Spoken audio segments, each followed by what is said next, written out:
एक गांव में एक छोटा सा परिवार रहता था। उस परिवार में एक बूढ़ी औरत अपने 2 बेटों के साथ रहती थी। उसका एक बेटा काफी आलसी था जिसका नाम डब्लू था। वही दूसरा बेटा बबलू काफी मेहनती था। माँ देखो ना, सुबह के 8 बज रहे हैं और डब्लू भैया अभी तक सो रहे हैं। क्या करूं मैं इस आलसी का, रोज तो समझाती हूँ पर ये मेरी सुनता कहाँ है। भैया उठो ना, देखो सूरज निकल आया है। क्या है, क्यों सुबह सुबह दिमाग खराब कर रहा है? चुपचाप सोने दे मुझे।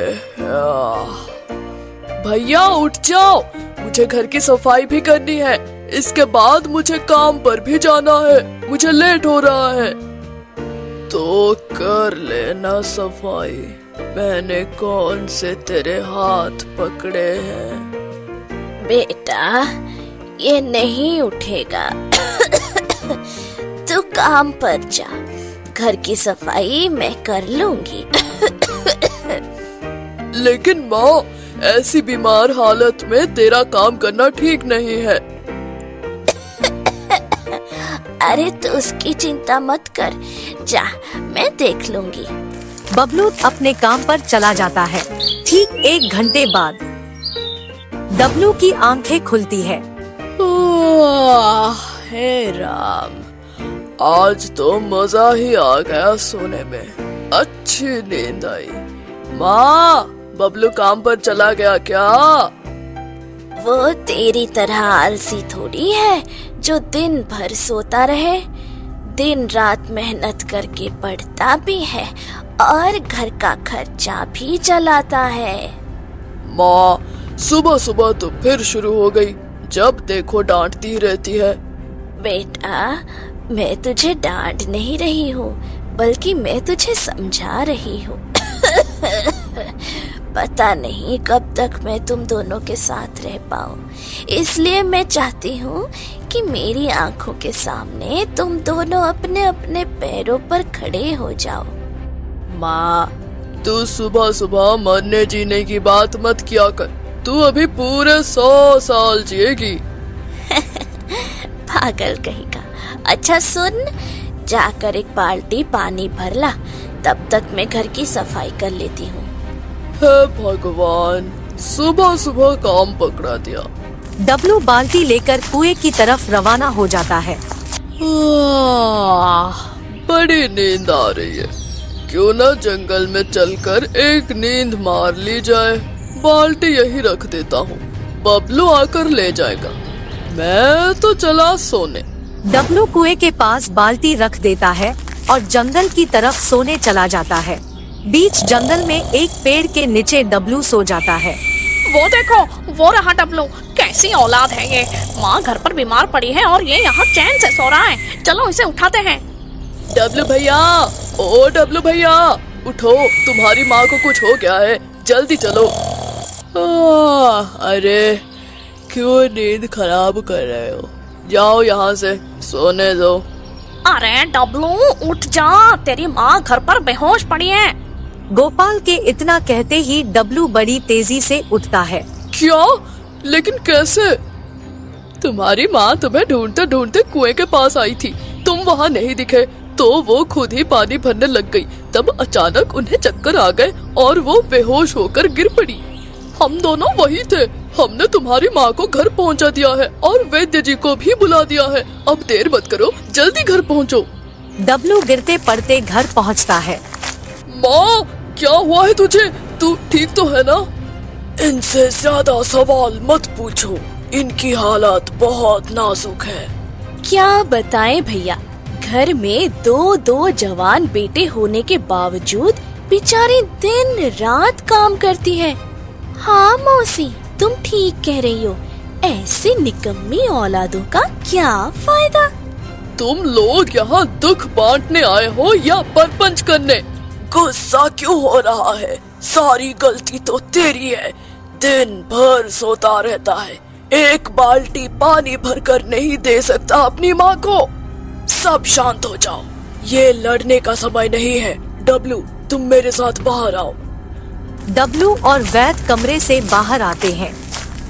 देखो बेटा, तुम्हारी माँ की हालात बहुत खराब है, इसलिए कुछ भी कह पाना बड़ा मुश्किल है। ऐसा मत कहिए वैद्य जी, ऐसा मत कहिए। कोई तो रास्ता बताइए, वरना मैं अपने आप को कभी माफ नहीं कर पाऊंगा। मैं कुछ समझा नहीं। ये सब मेरे कारण ही हुआ है। माँ ने मुझे पानी लाने के लिए भेजा था, लेकिन आलस के वजह से मैं सोने चला गया और ये सब हो गया। अब रोने से कोई फायदा नहीं होगा। तुम्हारी माँ को बचाने का अब केवल एक ही उपाय है। क्या? मुझे बताइए, मैं वो उपाय करने को तैयार हूँ। तो सुनो, जंगल के पीछे एक सुनहरी घाटी है, जहाँ कश्यप नाम के एक साधु रहते हैं।